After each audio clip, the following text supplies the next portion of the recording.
Everyone, आप सभी का एक बार फिर से बहुत बहुत स्वागत है आप सभी का आपके अपने यूट्यूब चैनल जॉब शोर में। देखिए, और आज आप सभी को गणतंत्र दिवस की हार्दिक शुभकामनाएं। तो देखिए, आज है गणतंत्र दिवस। तो आज हम गणतंत्र दिवस के पावन अवसर पर आज हम संविधान के 160 महत्वपूर्ण प्रश्न डिस्कशन करेंगे, जो कि आने वाले भावी सभी एग्ज़ाम के लिए, चाहे वो आपका एसएससी का हो या फिर है ना, चाहे वो आपका एसएससी का हो या फिर आपका जो होता है ना आईसीएआर का एग्ज़ाम हो, या फिर किसी भी एग्ज़ाम के पर्सपेक्टिव से काफ़ी ज़्यादा इंपॉर्टेंट रहने वाला है आज का सेशन। तो प्लीज़ वीडियो को एंड तक ज़रूर देखिएगा। बाकी किसी क्वेश्चन को लेके आपके मन में कोई डाउट होता है, कोई सवाल होता है, कोई सुझाव होता है, तो वो आप कमेंट सेक्शन में ज़रूर कमेंट करिएगा। बाकी लेट्स फॉर द डिले, चलिए क्लास को स्टार्ट करते हैं और सारा चीज़ जानते हैं। और आज के जितने भी इंपॉर्टेंट क्वेश्चन हैं वो हम इस क्लास में डिस्कशन करने वाले हैं। तो प्लीज़ एंड तक ज़रूर बने रहिएगा। आप लोगों से अगेन एंड अगेन रिपीट कर रहा हूँ, बाकी आज के सारे क्वेश्चन बहुत ही शानदार और काफ़ी जानदार होने वाले हैं, तो एंड तक ज़रूर बने रहिएगा। ओके, सो पहला नंबर का क्वेश्चन यहाँ पे देख लेते हैं। पहला नंबर का क्वेश्चन जो कि आपसे पूछा जा रहा है, निम्नलिखित में से किस संविधान संशोधन अधिनियम को छोटा संविधान, देखिए काफ़ी अच्छा और काफ़ी शानदार क्वेश्चन है ना। एक बार फिर से पढ़ के सुना देता हूँ। निम्नलिखित में से किस संविधान संशोधन अधिनियम को छोटा संविधान कहा जाता है? क्या 41वां संविधान संशोधन अधिनियम को कहा जाता है, या फिर 42वां, या फिर 43वां संविधान संशोधन अधिनियम, या फिर 44वां संशोधन को कहा जाता है? तो इसका सही आंसर हो जाएगा ऑप्शन नंबर जो सेकंड है, इसका सही आंसर हो जाएगा, यानी कि 42वां संशोधन अधिनियम को, यानी कि 42वां संविधान संशोधन अधिनियम को छोटा संविधान कहा जाता है। ओके, और देखिए आज के जितने भी क्वेश्चन है ना, ये टेक्स्ट बुक के द्वारा प्रोवाइड किए गए हैं, काफ़ी शानदार और काफ़ी बेहतरीन और काफ़ी रिसर्चेस क्वेश्चन है। तो प्लीज़ एंड तक जरूर बने रहिएगा। और दूसरी बात, दूसरी सेकेंड इंपॉर्टेंट चीज़ क्या है कि इसका जो PDF है वो आपको टेलीग्राम के चैनल पर मिल जाएगा, और साथ ही साथ आंसर के साथ मिल जाएगा, आंसर की के साथ में आपको प्रोवाइड करा दिया जाएगा। तो प्लीज़ आप कमेंट सेक्शन में राइट डाउन जरूर करिएगा कि आपने कितने क्वेश्चन अटेम्प्ट किए और कितने करेक्ट किए हैं। बाकी और कोई चीज़ समझ नहीं आती तो कमेंट सेक्शन में कमेंट जरूर करिएगा। ओके, तो फिर चलिए आगे बढ़ते हैं और आगे क्वेश्चन को देख लेते हैं। अगला नंबर का हमारा सवाल है, दूसरा नंबर का सवाल काफ़ी शानदार है। दूसरा नंबर का सवाल आपसे पूछा जा रहा है, यहाँ पे आप लोग पढ़ सकते हैं। दूसरा नंबर का सवाल कि सरदार वल्लभ भाई पटेल राष्ट्रीय पुलिस अकादमी किसके पास स्थित है ना? क्या ये हैदराबाद में स्थित है, या फिर पुणे में स्थित है, या फिर भोपाल में, या फिर चंडीगढ़ में? ओके, सो इसका सही आंसर हो जाएगा ऑप्शन नंबर ए, यानी कि जो हैदराबाद है ये इसका करेक्ट आंसर हो जाएगा। ओके, यानी कि सरदार वल्लभ भाई पटेल जो राष्ट्रीय पुलिस अकादमी है वो कहाँ स्थित है? आपका हैदराबाद में स्थित है। ओके, सो चलिए आगे बढ़ते हैं। आगे बढ़ते हुए देखते हैं हमारा जो तीसरा नंबर का क्वेश्चन है, जो कि वो भी काफ़ी शानदार क्वेश्चन है। और देखिए, किसी क्वेश्चन को लेकर आपके मन में डाउट होता है तो कमेंट सेक्शन में कमेंट जरूर करिएगा। तो चलिए आगे इसको थोड़ा सा 1 मिनट अच्छे से कॉल कर देता हूँ मैं। ओके, सो तीसरा नंबर का क्वेश्चन आपसे पूछा जा रहा है, निम्नलिखित में से कौन राष्ट्रपति द्वारा नियुक्त किए जाते हैं? भारत के मुख्य न्यायाधीश, या फिर चुनाव आयुक्त, या फिर उच्चतम न्यायालय के उच्चतम न्यायालय के है ना, उच्चतम न्यायालय और उच्च न्यायालयों के न्यायाधीश, या फिर उपरोक्त सभी? तो इसका सही आंसर हो जाएगा दोस्तों ऑप्शन नंबर डी, यानी कि इसका सही आंसर क्या हो जाएगा? उपरोक्त सभी। उपरोक्त जितने भी सभी हैं वो सारे किसके द्वारा जो चुने जाते हैं? वो राष्ट्रपति के द्वारा ही चुने जाते हैं। ओके, सो अगला नंबर का क्वेश्चन देख लेते हैं।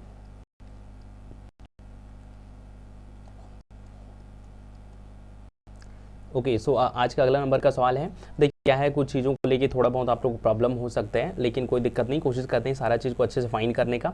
ओके, सो चौथा नंबर का क्वेश्चन आपसे पूछा जा रहा है कि भारत के पहले वित्त आयोग के अध्यक्ष कौन थे?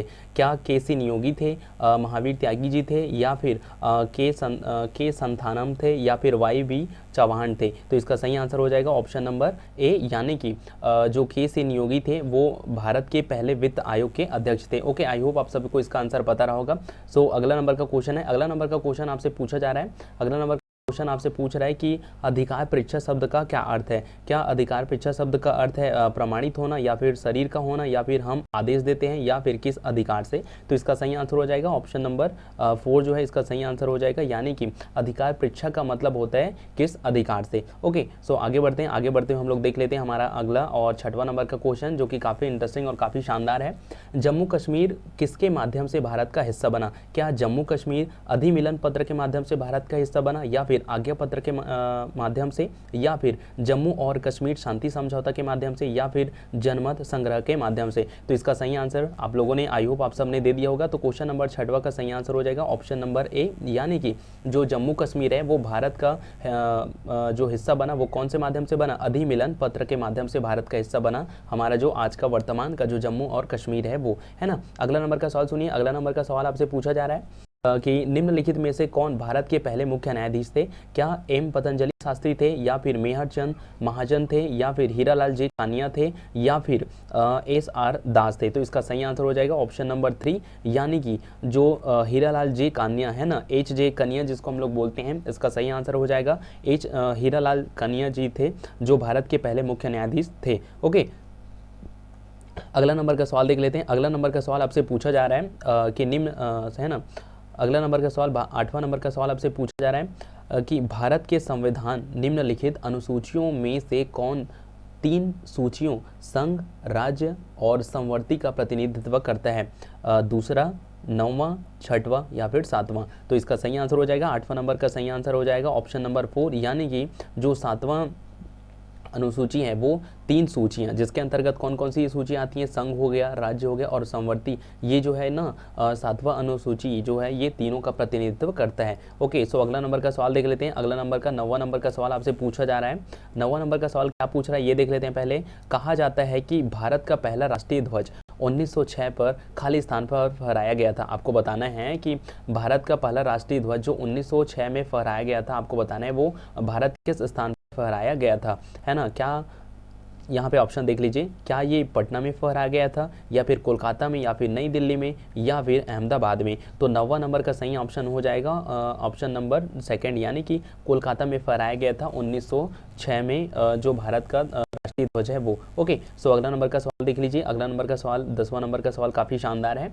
अगला नंबर का 10वां नंबर का सवाल आपसे पूछा जा रहा है कि संविधान सभा का चुनाव वर्ष खाली स्थान में आयोजित किए गए थे। क्या संविधान सभा का जो चुनाव था वो 1945 में आयोजित किया गया था, या फिर 1942 में, या फिर 1941 में, या फिर 1946 में। तो इसका सही आंसर हो जाएगा 10वें नंबर का सही आंसर हो जाएगा ऑप्शन नंबर 4, यानी कि जो संविधान सभा का चुनाव था वो वर्ष था आपका 1946 में। 1946 में संविधान सभा का जो है चुनाव जो है आयोजित किया गया था। ओके, देखिए क्वेश्चन अगर आपको पसंद आ रहे होंगे तो प्लीज़ वीडियो को लाइक कर सकते हैं, शेयर कर सकते हैं। बाकी और किसी चीज़ को रिलेटेड होता है, डाउट होता है तो प्लीज़ आप कमेंट सेक्शन में राइट डाउन जरूर करिएगा।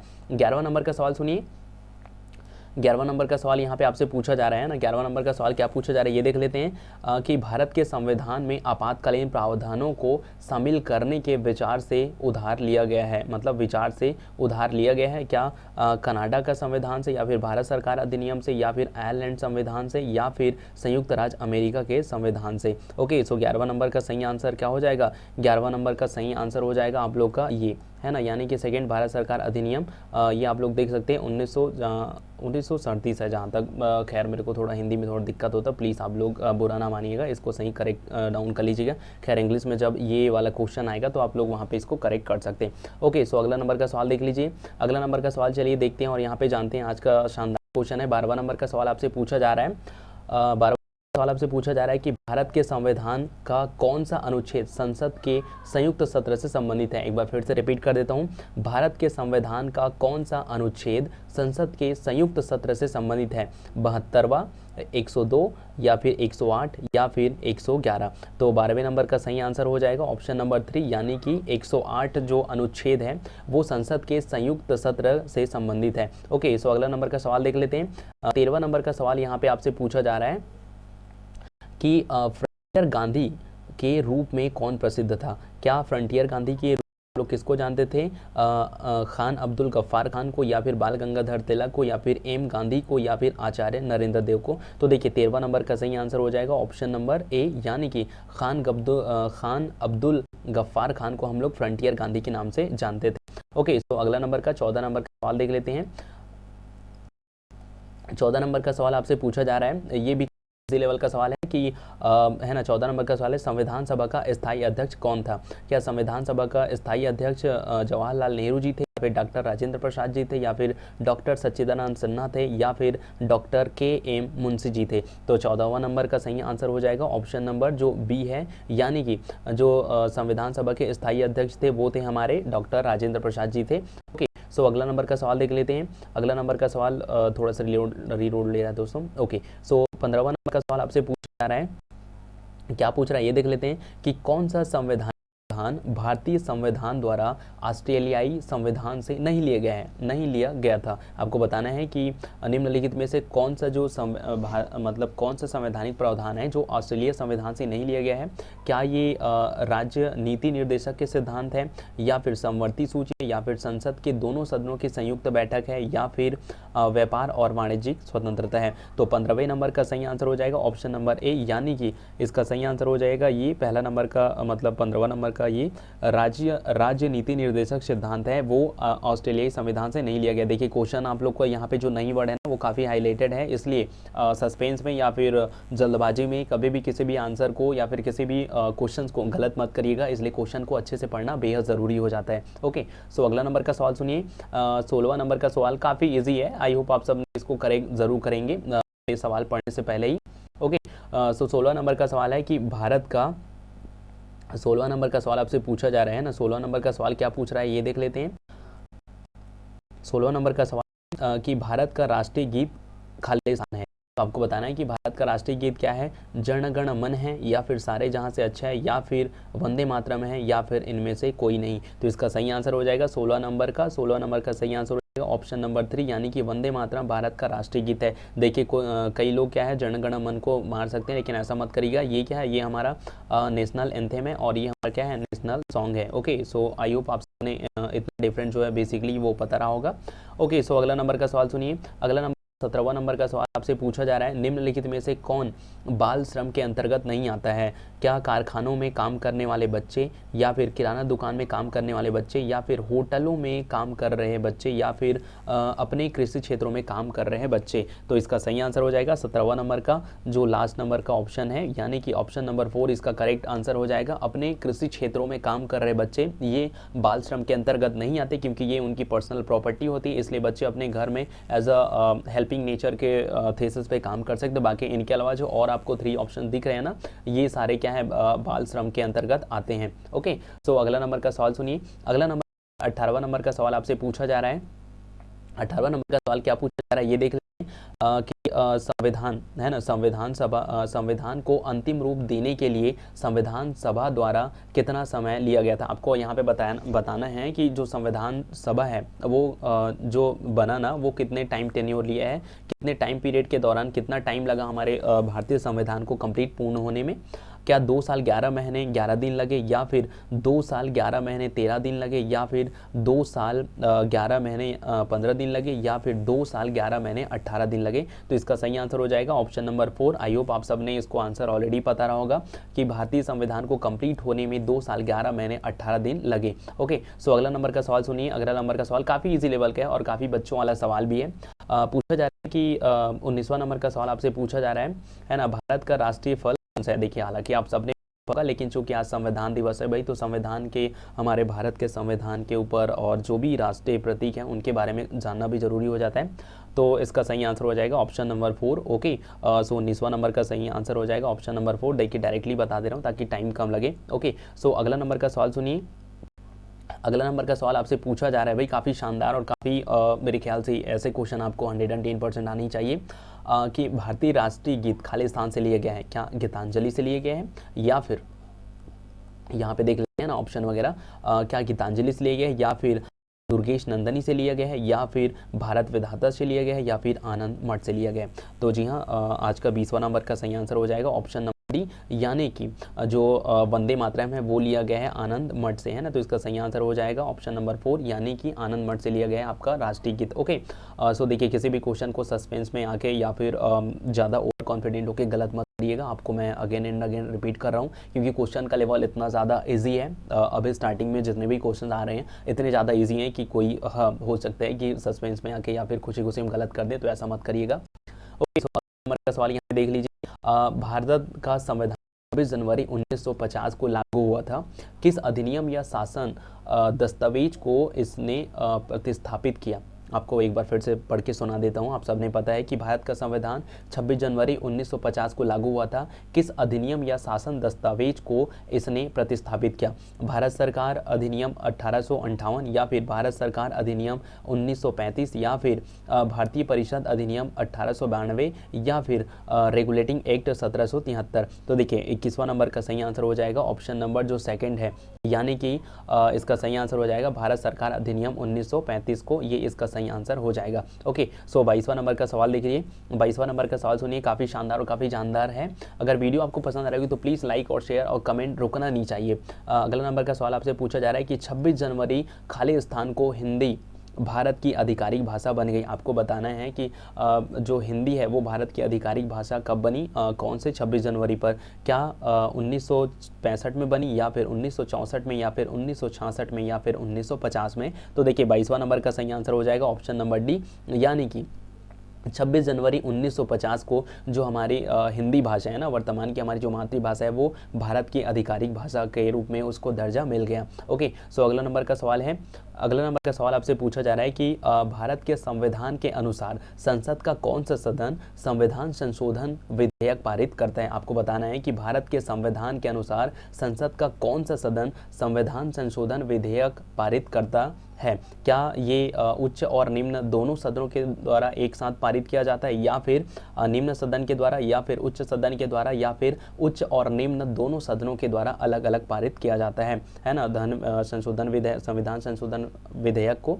तो इसका सही आंसर हो जाएगा 23वां नंबर का सही आंसर हो जाएगा ऑप्शन नंबर डी, यानी कि इसका सही आंसर हो जाएगा ऑप्शन नंबर 4, उच्च और निम्न दोनों सदनों के द्वारा अलग अलग पारित किया जाता है। ओके, सो 24वां नंबर का चलिए आज का सवाल 24वां नंबर का सवाल आपसे पूछा जाए, जो कि काफ़ी शानदार क्वेश्चन है कि वित्त आयोग की नियुक्ति प्रत्येक खालिस्तान वर्षों बाद की जाती है। आपको बताना है कि वित्त आयोग की नियुक्ति कितने वर्षों बाद की जाती है?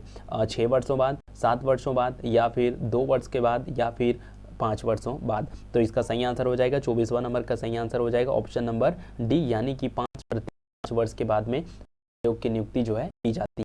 ओके, सो अगला नंबर का सवाल सुनिए। अगला नंबर का सवाल काफ़ी ईजी लेवल का है। आपको बताना है, यहाँ पे आपसे पूछा जा रहा है कि भारत का वृक्ष कौन सा है? क्या अशोक है, पीपल है, देवदार है, या फिर बरगद है? तो इसका सही आंसर हो जाएगा ऑप्शन नंबर 4 है आपका, है ना, ये इसका सही आंसर हो जाएगा। बरगद जो है भारत का राष्ट्रीय वृक्ष है। आई होप आप सबने ये जो आंसर है इसका, आई होप आप सबने इसको सही करा होगा।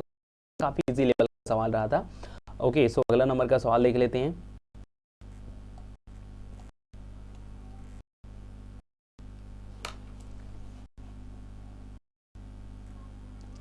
अगला नंबर का सवाल देख लीजिए। 26वां नंबर का सवाल आपसे पूछा जा रहा है यहाँ पर कि 26वां नंबर का सवाल आपसे पूछा जा रहा है कि भारत के कार्यवाहक मुख्य न्यायाधीश की नियुक्ति कौन करता है? क्या भारत के जो कार्यवाहक आपके जो मुख्य न्यायाधीश होते हैं उनकी नियुक्ति भारत के मुख्य न्यायाधीश करते हैं, या फिर राष्ट्रपति के पूर्व सहमति से भारत के मुख्य न्यायाधीश करते हैं, या फिर भारत के राष्ट्रपति करते हैं, या फिर भारत के मुख्य न्यायाधीश के परामर्श से राष्ट्रपति? तो देखिए आपके 26वां नंबर का सही आंसर हो जाएगा ऑप्शन नंबर जो 3 है वो इसका सही आंसर हो जाएगा, यानी कि जो भारत के राष्ट्रपति होते हैं ना, भारत के राष्ट्रपति के द्वारा नियुक्ति की जाती है कार्यवाहक मुख्य न्यायाधीश की नियुक्ति। ओके, सो अगला नंबर का सवाल सुनिए। अगला नंबर का सवाल आपसे पूछा जा रहा है जो कि काफ़ी शानदार और काफ़ी अच्छा है। 27वां नंबर का सवाल आपसे पूछा जा रहा है कि भारत का संविधान संविधान सभा द्वारा अधिनियमित किया गया था, जिसकी स्थापना की गई थी 1946 में कैबिनेट मिशन योजना के तहत, या फिर भारतीय स्वतंत्रता अधिनियम 1947 के तहत, या फिर भारतीय राष्ट्रीय कांग्रेस के द्वारा, या फिर प्रांतीय सरकारों के एक संकल्प के माध्यम से? तो 27वां नंबर का सही आंसर हो जाएगा दोस्तों ऑप्शन नंबर ए, यानी कि पहला नंबर, इसका पहला ऑप्शन जो है बिल्कुल करेक्ट हो जाएगा कि 1946 में कैबिनेट मिशन योजना के तहत किया गया था। भारतीय संविधान का संविधान सभा द्वारा अधिनियमित किया गया था। ओके, सो अगला नंबर का सवाल सुनिए। अगला नंबर का सवाल आपसे पूछा जा रहा है कि राज्यों में राष्ट्रपति शासन लगाने से संबंधित कौन सा अनुच्छेद है। देखिए काफ़ी शानदार क्वेश्चन है भाई, आप आई होप आप सबने इसका आंसर बिल्कुल करेक्ट करेंगे। ओके, आपको बताना है कि राज्यों में राष्ट्रपति शासन लागू किया जाता है वो कौन से अनुच्छेद के तहत किया जाता है। 28वां नंबर का सवाल सुनिए, क्या अनुच्छेद 356 के तहत किया जाता है, या फिर अनुच्छेद 352 के तहत किया जाता है, या फिर अनुच्छेद 354 के तहत, या फिर अनुच्छेद 360 के तहत किसी भी राज्य में राष्ट्रपति शासन जो है लागू किया जा सकता है। तो 28वां नंबर का सही आंसर हो जाएगा अनुच्छेद 356 के तहत राष्ट्रपति शासन लागू किया जाता है। अगला नंबर का सवाल सुनिए कि अगला नंबर का सवाल आपसे पूछा जा रहा है, भारत के प्रधानमंत्री अपनी सरकार के खिलाफ अविश्वास प्रस्ताव पर मतदान में भाग नहीं ले सकते या फिर सकती हैं यदि वह क्या हो, राज्यसभा का या फिर की सदस्य हैं, या फिर बहुमत में हैं, या फिर लोकसभा के विपक्षी दलों द्वारा निषिद्ध हैं, या फिर लोकसभा का सदस्य हैं। तो इसका सही आंसर हो जाएगा 29वां का ऑप्शन नंबर ए, यानी कि इसका सही आंसर हो जाएगा राज्यसभा का या फिर की सदस्य हैं। ओके, सो अगला नंबर का सवाल सुनिए, 30वां नंबर का सवाल आपसे पूछा जा रहा है, निम्नलिखित संविधान सभा के संविधान सभा ने हमारे राष्ट्रगान को कब अपनाया। आपको बताना है कि संविधान सभा ने जो हमारा राष्ट्रीय गान है जन गण मन उसको कब अपनाया, 20 जनवरी 1950 को, या फिर 24 जनवरी 1950 को, या फिर 21 मई 1949 को, या फिर 13 नवंबर 1949 को। जी हाँ, तो इसका सही आंसर आई होप आप सब ने राइट डाउन जरूर कर लिया होगा। तो इसका सही आंसर हो जाएगा 30वां नंबर का सही आंसर हो जाएगा ऑप्शन नंबर जो बी है इसका करेक्ट आंसर हो जाएगा, यानी कि 24 जनवरी 1950 को संविधान सभा द्वारा राष्ट्रीय गान को अपनाया गया। ओके, सो अगला नंबर का सवाल सुनिए कि अनुच्छेद खाली स्थान में न्यायपालिका को कार्यपालिका से अलग करने के बारे में बताया गया है। आपको बताना है कि कौन से अनुच्छेद में न्यायपालिका को कार्यपालिका से अलग करने के बारे में बताया गया है। क्या वो अनुच्छेद 46 में बताया गया है, या फिर 48 में, या फिर 50 में, या फिर 51 में। तो जी हाँ, 31वां नंबर का सही आंसर हो जाएगा ऑप्शन नंबर 3, यानी कि जो 50वां अनुच्छेद है ना, उसमें बताया गया है कि न्यायपालिका को जो कार्यपालिका से बिल्कुल अलग करने के बारे में। 32वां नंबर का सवाल सुनिए, भारतीय संविधान सभा ने किसका प्रतिनिधित्व किया। आपको बताना है कि भारतीय संविधान सभा ने किसका प्रतिनिधित्व किया, पूरी तरह से हिंदुओं का प्रतिनिधित्व किया, या फिर भारत में राज्य का पूर्ण प्रतिनिधि किया, या फिर भारत में प्रांतों के पूर्ण प्रतिनिधि किया, या फिर भारत में राज्यों और प्रांतों के पूर्ण प्रतिनिधित्व किया। तो इसका सही आंसर हो जाएगा 32वां नंबर का ऑप्शन नंबर जो 4 है ये इसका करेक्ट आंसर हो जाएगा, यानी कि भारतीय संविधान ने भारत में राज्यों और प्रांतों के पूर्ण प्रतिनिधि का प्रतिनिधित्व किया है। ओके, सो 33वां नंबर का सवाल सुनिए। 33वां नंबर का सवाल आपसे पूछा जा रहा है, निम्नलिखित में से किसे संविधान की आत्मा के रूप में वर्णित किया गया है।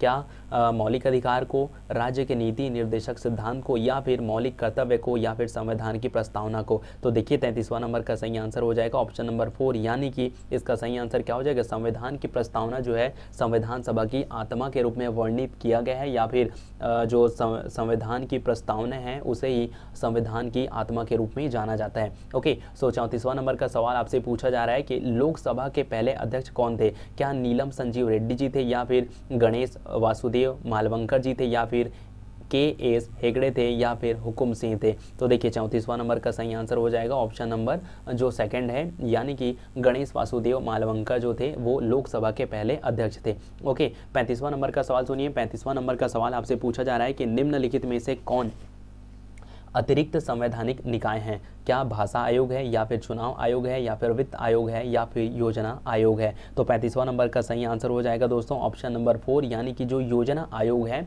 वो एक अतिरिक्त संवैधानिक निकाय है। ओके, सो 36वां नंबर का सवाल सुनिए। 36वां नंबर का सवाल आपसे पूछा जा रहा है कि कांग्रेस पार्टी के सबसे लंबे समय तक सेवा करने वाले अध्यक्ष कौन थे या फिर कौन हैं। क्या महात्मा गांधी है, जवाहरलाल नेहरू जी हैं, या फिर सोनिया गांधी जी हैं, या फिर राहुल गांधी जी हैं। तो जी हाँ, इसका सही आंसर क्या हो जाएगा, 36वां नंबर का सही आंसर हो जाएगा ऑप्शन नंबर 3, यानी कि सोनिया गांधी। ओके, सो अगला नंबर का सवाल सुनिए। 37वां नंबर का सवाल आपसे पूछा जा रहा है कि भारत का राष्ट्रपति खालिस्तान शब्द पूरा होने से पहले लोकसभा को भंग कर सकता है। आपको बताना है कि भारत का जो राष्ट्रपति होता है वो कौन सा शब्द पूरा होने से पहले लोकसभा को भंग कर सकता है। क्या मुख्य न्यायाधीश की सलाह पर, या फिर उपराष्ट्रपति की सलाह पर, या फिर लोकसभा अध्यक्ष की सलाह पर, या फिर प्रधानमंत्री की सलाह पर। तो देखिए इसका सही आंसर हो जाएगा 37 का सही आंसर हो जाएगा 37 नंबर का ऑप्शन नंबर 4, यानी कि प्रधानमंत्री की सलाह पर है ना। भारत का राष्ट्रपति जो है प्रधानमंत्री की सलाह पर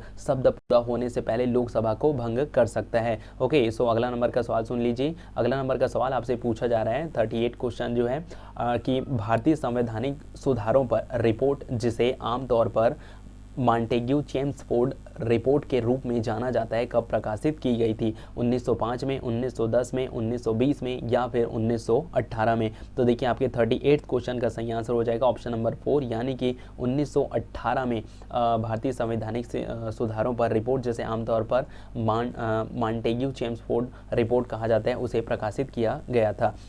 आपका 39 क्वेश्चन है कि भारत के संविधान का अनुच्छेद 164 निम्नलिखित में से किससे संबंधित है? क्या यह राज्यपाल को सहायता और सलाह देने के लिए मंत्रिपरिषद, या फिर मंत्रिपरिषद सामूहिक रूप से विधानसभा के प्रति उत्तरदायी होती है, या फिर मुख्यमंत्री राज्यपाल और मंत्रिपरिषद के बीच एक कड़ी के रूप में कार्य करता है, या फिर भारत के राष्ट्रपति द्वारा उपराष्ट्रपति को शपथ दिलाई जाती है? तो इसका सही आंसर हो जाएगा 39 क्वेश्चन का सही आंसर हो जाएगा ऑप्शन नंबर 2 यानी कि मंत्रिपरिषद सामूहिक रूप से विधानसभा के प्रति उत्तरदायी होती है। ये डिक्लेयर करता है आपका कौन सा अनुच्छेद? अनुच्छेद 164। ओके, 40वां नंबर का सवाल सुनिए। लोकमान्य तिलक ने किस समाचार पत्र की शुरुआत की थी? भाई, क्या लोकमान्य तिलक जी ने केसरी की शुरुआत की थी, या फिर यंग इंडिया की, या फिर युगांतर की, या फिर सुधारक की? तो देखिए काफ़ी इजी लेवल का सवाल है, तो आई होप आप सबने इसका आंसर ज़रूर 110% सही करेंगे।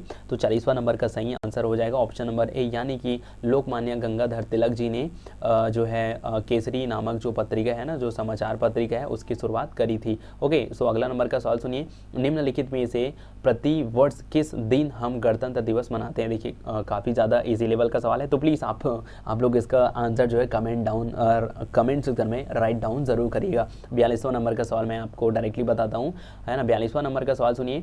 राष्ट्रीय गान के संगीतकार और भारतीय राष्ट्रीय सेना, जिसे हम लोग क्या बोलते हैं, INA के मार्चिंग गीत कदम कदम बढ़ाया जाके संगीतकार कौन है? आपको बताना है कि राष्ट्रीय गान जो है ना, कदम कदम बढ़ाया जा है ना, राष्ट्रीय गान के संगीतकार और भारतीय राष्ट्रीय सेना जो गीत है कदम कदम बढ़ाया जा, उसके संगीतकार कौन है? क्या झूलेलाल मनसुखवाला है, या फिर रामबू चौधरी जी हैं, या फिर आबिद अली जी हैं, या फिर राम सिंह ठाकुरी जी हैं? तो देखिए इसका सही आंसर हो जाएगा दोस्तों 42 नंबर का जो क्वेश्चन है ना, उसका सही आंसर हो जाएगा ऑप्शन नंबर जो 4 है, उसका सही आंसर बिल्कुल हो जाएगा राम सिंह ठाकुरी जी। ओके, सो 43 नंबर का आप लोग क्वेश्चन देखिए। भारत की मिसाइल वूमेन के रूप में किसे जाना जाता है? देखिए भाई, अभी तक क्या है, भारत के मिसाइल मैन के नाम से आप लोग किसको जानते थे? डॉक्टर जो APJ अब्दुल कलाम साहब हैं, उनको हम लोग जानते थे। और यहाँ पे आपसे पूछा जा रहा है कि भारत की मिसाइल वूमेन के नाम से किसे जाना जाता है? क्या मुथैया वनीता जी को जाना जाता है, या फिर अनुराधा TK को, या फिर ऋतु करिदल को, या फिर डॉक्टर टेसी थॉमस को? तो देखिए इसका सही आंसर हो जाएगा 43 क्वेश्चन का सही आंसर हो जाएगा बिल्कुल जो 43वां नंबर का सही आंसर हो जाएगा ऑप्शन नंबर 4 यानी कि इसका सही आंसर क्या हो जाएगा? जो डॉक्टर टेसी थॉमस है, उनको भारत की मिसाइल वूमेन के नाम से भी जाना जाता है। ओके, सो यहाँ पे 44 नंबर का सवाल सुनिए। 44 नंबर क्वेश्चन आपसे पूछा जा रहा है कि भारत के संविधान में भारत सरकार अधिनियम 1935 से, है ना, 1935 से क्या नहीं लिया गया है? आपको बताना है कि भारत के संविधान में भारत सरकार अधिनियम 1935 में क्या नहीं लिया गया है? क्या संघीय योजना नहीं लिए गए हैं, या फिर न्यायतंत्र, या फिर लोक सेवा आयोग, या फिर मौलिक अधिकार? तो देखिए 44 नंबर का सही आंसर हो जाएगा ऑप्शन नंबर 4 यानी कि मौलिक अधिकार जो है भारत के संविधान में भारत सरकार अधिनियम 1935 से नहीं लिया गया है। ओके, सो आज का 45वां नंबर का सवाल सुनिए। 45वां नंबर का सवाल आपसे पूछा जा रहा है कि अंतर्राज्यीय परिषद का गठन किसके द्वारा किया जाता है? क्या ये प्रधानमंत्री के द्वारा किया जाता है, या फिर संसद के द्वारा, या फिर भारत के मुख्य न्यायाधीश के द्वारा, या फिर राष्ट्रपति के द्वारा? तो देखिए 45 नंबर का सही आंसर हो जाएगा ऑप्शन नंबर 4 यानी कि राष्ट्रपति के द्वारा अंतर्राज्यीय परिषद का गठन किया जाता है। ओके, सो आज का अगला नंबर का सवाल सुनिए। 46 नंबर का सवाल हो जाएगा।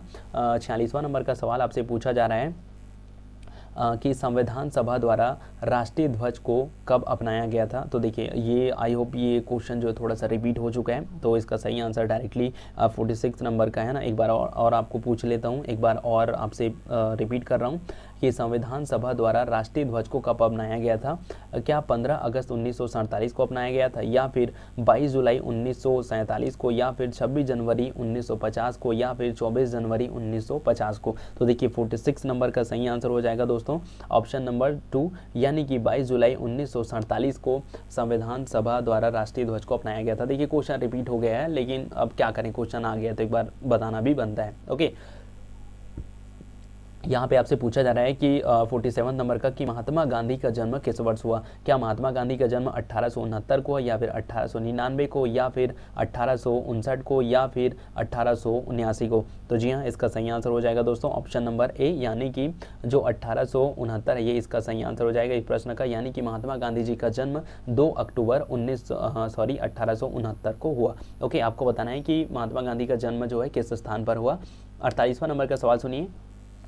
48वां नंबर का क्वेश्चन आपसे पूछा जा रहा है कि जो संविधान है ना, संविधान सभा के संवैधानिक सलाहकार कौन थे। आपको बताना है क्या डॉक्टर डॉक्टर अंबेडकर थे, या फिर डॉक्टर राजेंद्र प्रसाद जी थे, या फिर जवाहरलाल नेहरू जी थे, या फिर BN राव थे। तो देखिए इसका सही आंसर हो जाएगा संविधान सभा के संवैधानिक सलाहकार कौन थे, तो इसका सही आंसर हो जाएगा ऑप्शन नंबर 4, यानी कि जो BN राव जी थे वो संविधान सभा के संवैधानिक अधिकार मतलब सलाहकार थे। ओके, सो अगला नंबर का सवाल सुनिए। अगला नंबर का सवाल आपसे पूछा जा रहा है यहाँ पर कि इनमें से किसके पास भारत के नागरिकता के अधिकार को विनियमित करने की शक्ति है। क्या ये भारत मतलब जो भारत की नागरिकता है उसको विनियमित करने का अधिकार किसके पास है। क्या यूनियन कैबिनेट के पास है, या फिर संसद के पास है, या फिर सर्वोच्च न्यायालय के पास है, या फिर विधि आयोग के पास है। तो देखिए 49th जो सवाल है इसका सही आंसर हो जाएगा ऑप्शन नंबर बी, यानी कि संसद के पास ये अधिकार है कि भारत में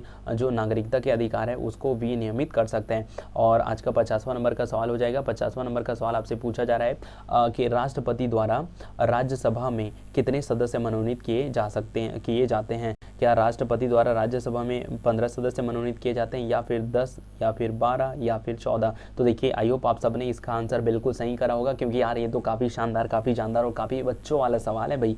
तो इसका सही आंसर हो जाएगा 50वां नंबर का सही आंसर क्या हो जाएगा। 50वां नंबर का सही आंसर हो जाएगा ऑप्शन नंबर जो 3 है, यानी कि 12 सदस्य जो है राज्यसभा में वो किसके द्वारा मनोनीत किए जाते हैं, किसके द्वारा इलेक्टेड किए जाते हैं। तो वो किया जाता है भाई इंडिया के प्रेसिडेंट के द्वारा जो है ना इलेक्टेड किए जाते हैं। तो देखिए भाई यहाँ तक हम लोगों ने काफ़ी शानदार, काफ़ी जानदार तरीके से 50 क्वेश्चन मैंने ऑलरेडी आप लोगों को करा दिए हैं। तो आई होप आप सब ने, अगर वीडियो यहाँ तक देख रहे हो यार, वीडियो आपको पसंद आ रही तो प्लीज़ लाइक शेयर कमेंट रुकना नहीं चाहिए। अगला नंबर का सवाल सुनिए। अगला नंबर का सवाल आपसे पूछा जा रहा है भाई कि निम्नलिखित में से किस उपनाम से महात्मा गांधी को नहीं पुकारा जाता है। यहाँ पे देखिए ध्यान रखिएगा, है ना, यहाँ पे आपसे पूछा जा रहा है नहीं पुकारा जाता है महात्मा गांधी को। ओके, क्या बापू के नाम से नहीं पुकारा जाता है, राष्ट्रपिता के नाम से, या फिर सरहदी गांधी के रूप में, या फिर इनमें से कोई नहीं। तो देखिए इसका सही आंसर क्या हो जाएगा। आई होप आप सबने इसका आंसर तो करेक्ट कर ही दिया होगा। तो इसका सही आंसर हो जाएगा 51 क्वेश्चन का आंसर ऑप्शन नंबर 3 इसका सही आंसर हो जाएगा।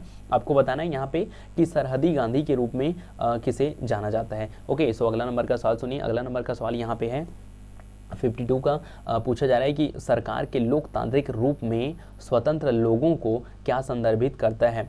क्या आदर्श संदर्भित करता है, या फिर राजनीति, या फिर तस्करी, या फिर संप्रभु। तो इसका सही आंसर हो जाएगा दोस्तों 52 क्वेश्चन का सही आंसर हो जाएगा ऑप्शन नंबर 4, यानी कि संप्रभु जो है सरकार के लोकतांत्रिक रूप में स्वतंत्र लोगों को संप्रभु संदर्भित करता है। यहाँ पे 53 नंबर का क्वेश्चन सुनिए। 53 नंबर का क्वेश्चन आपसे पूछा जा रहा है भारत का राष्ट्रीय गीत वंदे मातरम किसने लिखा है। काफ़ी शानदार, काफ़ी जानदार, काफ़ी इजी लेवल का सवाल है भाई।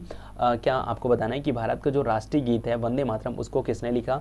क्या उसे प्रेमचंदो ने लिखा, या फिर भारत चंद्र जी ने लिखा, या फिर बंकिम चंद्र चटर्जी ने लिखा, या फिर रविंद्रनाथ टैगोर ने लिखा। तो इसका सही आंसर हो जाएगा ऑप्शन नंबर 3, यानी कि भारत का राष्ट्रीय गीत है ना वंदे मातरम किसके द्वारा लिखा गया है। तो वो लिखा गया है हमारे बंकिम चंद्र चटर्जी साहब द्वारा लिखा गया है। अगला नंबर का सवाल सुनिए, काफ़ी इजी लेवल का है भाई। इसका तो मैं डायरेक्टली आंसर ही बताऊंगा, है ना आप लोग को, क्योंकि टाइम वेस्ट करने से कोई मतलब तो है नहीं।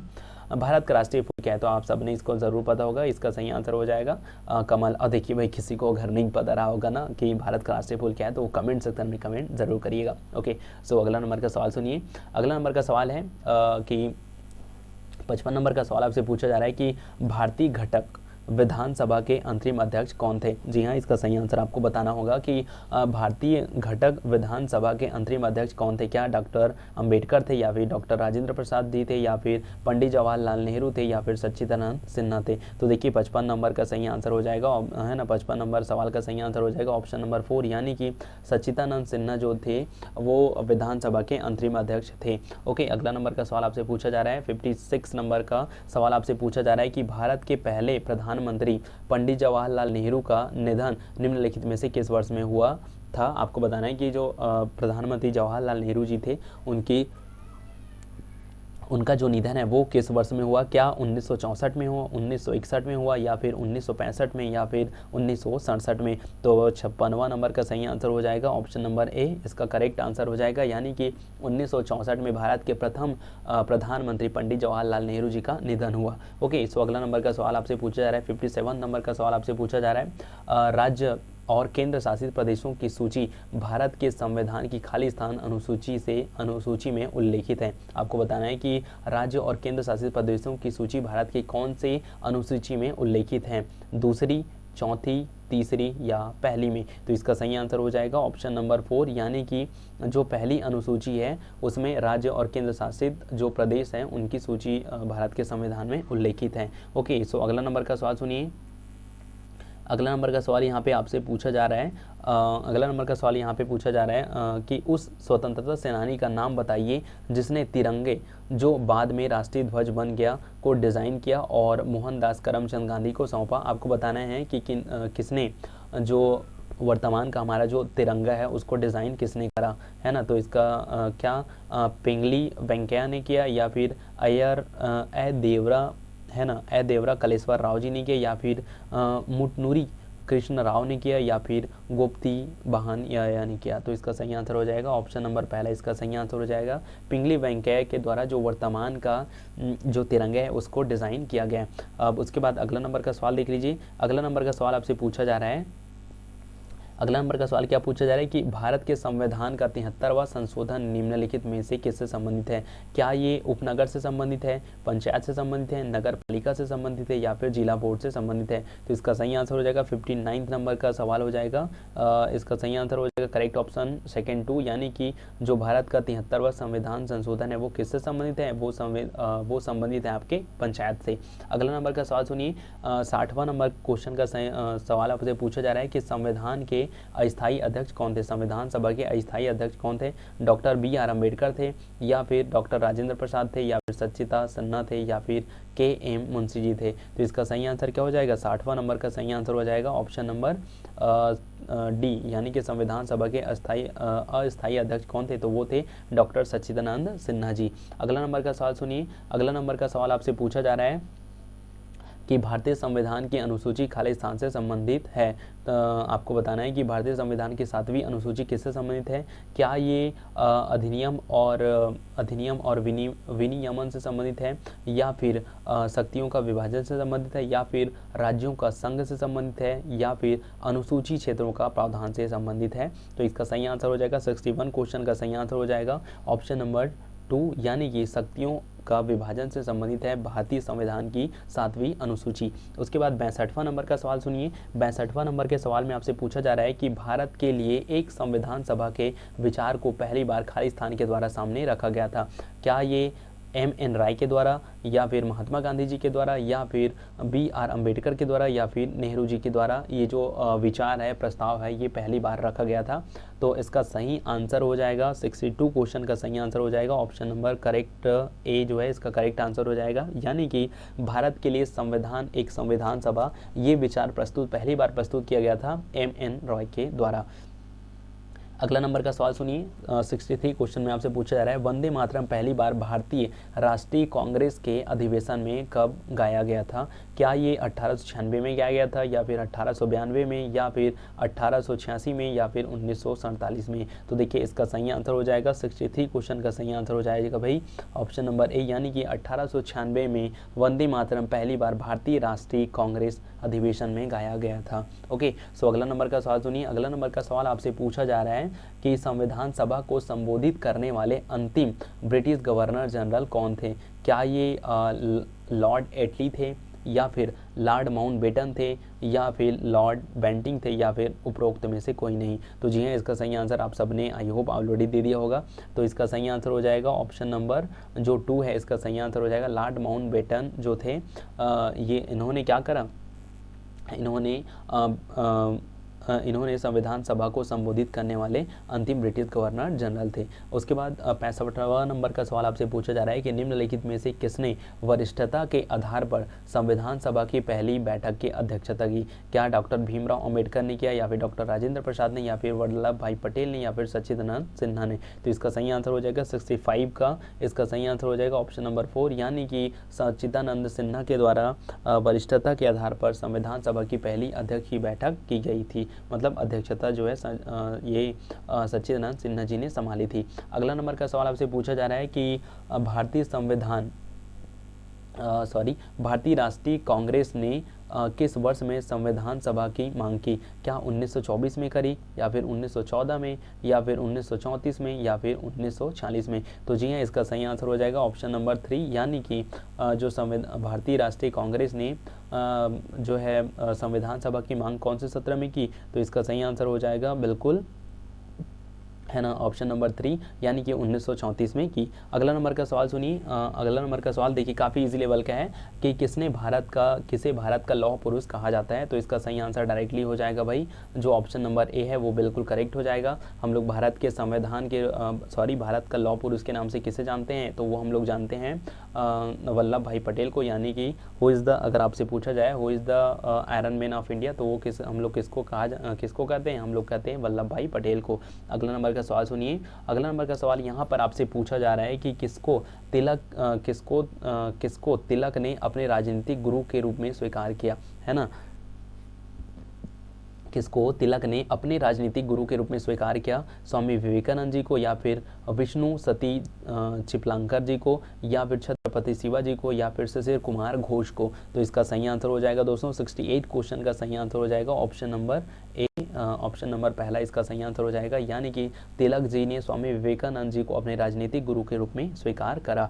अगला नंबर का सवाल सुनिए। 69वां नंबर का सवाल आपसे पूछा जा रहा है, भारत में नागरिकता से संबंधित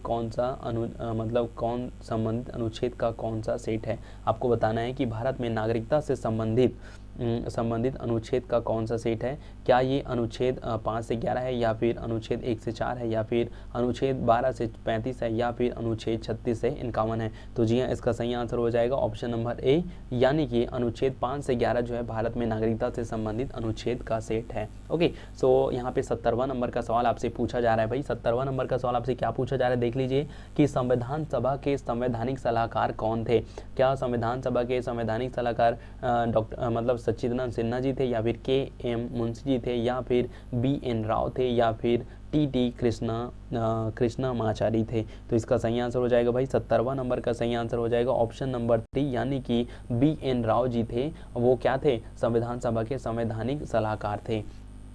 71वां नंबर का सवाल सुनिए। 71वां नंबर का सवाल आपसे पूछा जा रहा है, पूर्ण स्वराज का प्रस्ताव, है ना, पूर्ण स्वराज का प्रस्ताव 26 जनवरी 1930 को खालिस्तान में पारित किया गया था। क्या ये हरिपुर में पारित किया गया, लाहौर में, कराची में, या फिर कलकत्ता में? तो इसका सही आंसर हो जाएगा ऑप्शन नंबर 2, यानी कि जो पूर्ण स्वराज का प्रस्ताव है वो लाहौर में पारित किया गया था। कब किया गया था? ये किया गया था आपका 26 जनवरी 1930 को। ओके, सो अगला नंबर का सवाल सुनिए। अगला नंबर का सवाल आपसे पूछा जा रहा है कि जनवरी को स्वतंत्रता दिवस के रूप में मनाने के लिए मनाने के लिए भारत के लिए पूर्ण स्वतंत्रता की मांग किसने की?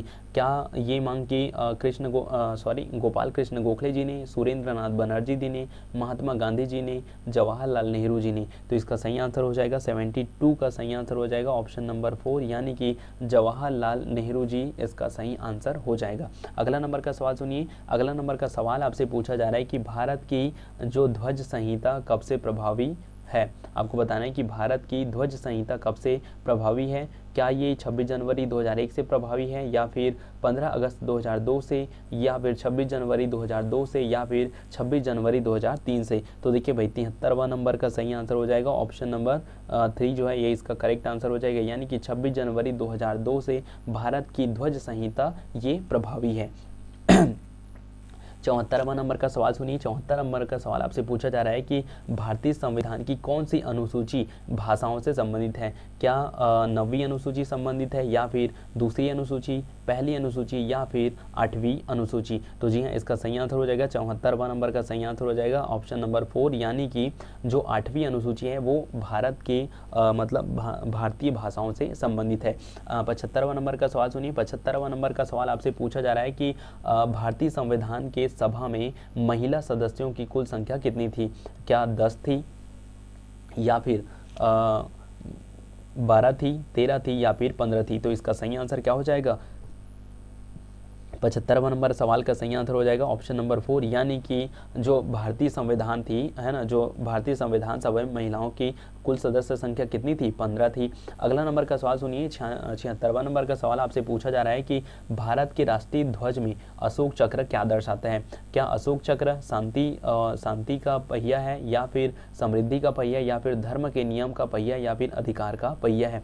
तो जी हाँ, आपको बताना है कि जो अशोक चक्र है ना वो क्या दर्शाता है ना, जो अशोक चक्र है वो भारतीय झंडे में, भारतीय तिरंगे झंडे में, राष्ट्रीय ध्वज में वो किसको शो करता है, किसको प्रदर्शित करता है? तो 76वां नंबर का सही आंसर हो जाएगा ऑप्शन नंबर 3 यानी कि इसका सही आंसर हो जाएगा ऑप्शन नंबर 3 यानी कि जो हमारा अशोक चक्र है वो दर्शाता है धर्म के नियम का पहिया को। ओके, सो अगला नंबर का सवाल सुनिए। अगला नंबर का सवाल यहाँ पे आपसे पूछा जा रहा है भाई, क्या पूछा जा रहा है ये देख लेते हैं कि भारतीय राष्ट्रीय कांग्रेस का लाहौर अधिवेशन कब आयोजित किया गया था, जहां बैठक में उपस्थित सभी ने 26 जनवरी को स्वतंत्रता दिवस के रूप में चिन्हित करने का संकल्प लिया। आपको बताना है कि जो लाहौर अधिवेशन कब हुआ था?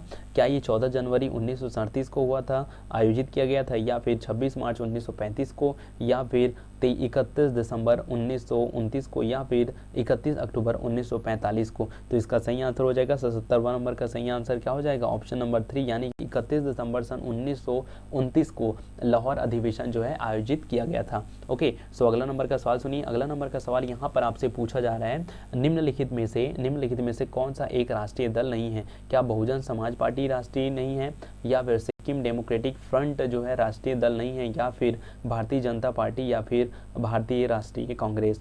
तो इनमें से सही आंसर क्या हो जाएगा? 78th क्वेश्चन का सही आंसर हो जाएगा option number C option number 2 जो है यानी कि सिक्किम डेमोक्रेटिक फ्रंट जो है एक राष्ट्रीय दल नहीं है। अगला नंबर का सवाल सुनिए। अगला नंबर का सवाल आपसे पूछा जा रहा है कि वल्लभ भाई पटेल को सरदार की उपाधि किसके द्वारा सम्मानित किया गया था? क्या ये महात्मा गांधी के द्वारा सम्मानित किया गया था, या फिर जवाहरलाल नेहरू के द्वारा, या फिर सरोजिनी नायडू के द्वारा, या फिर अब्दुल कलाम के द्वारा ये जो है उपाधि जो है प्रदान की गई थी? तो इसका सही आंसर हो जाएगा 79th का इसका सही आंसर हो जाएगा ऑप्शन नंबर जो पहला है इसका सही आंसर हो जाएगा, यानी कि महात्मा गांधी के द्वारा सरदार जी को मतलब वल्लभ भाई पटेल को सरदार जी का उपाधि जो है प्रदान किया गया था। उसके बाद 80 नंबर का क्वेश्चन सुनिए।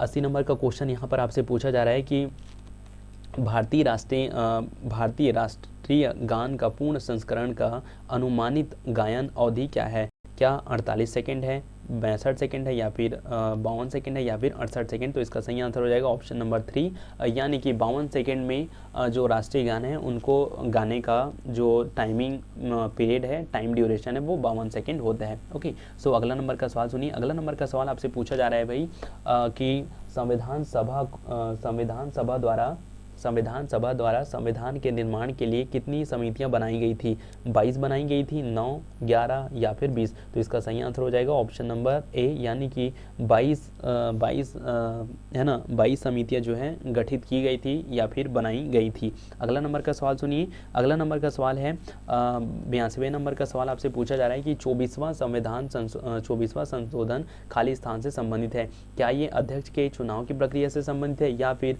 अनुसूचित जाति और अनुसूचित जनजाति से संबंधित है, या फिर मौलिक अधिकार से संबंधित है, या फिर राज्य के नीति निर्देशक सिद्धांत से संबंधित है? तो देखिए भाई 24वां संशोधन जो है ये संबंधित है आपके ऑप्शन नंबर 3 यानी कि मौलिक अधिकार से संबंधित है। उसके बाद अगला नंबर का सवाल आपसे पूछा जा रहा है कि निम्नलिखित में से किसे सर्वोच्च न्यायालय और न्यायाधीशों की संख्या बढ़ाने की शक्ति प्राप्त है? क्या भारत के राष्ट्रपति को, संसद को, भारत के मुख्य न्यायाधीश को, या फिर विधि आयोग को? तो जी हाँ, इसका सही आंसर हो जाएगा 83 का सही आंसर हो जाएगा ऑप्शन नंबर 2, यानी कि भारतीय संसद को ये अधिकार प्राप्त है कि वो सर्वोच्च न्यायालय में न्यायाधीशों की संख्या जो है बढ़ा सकता है।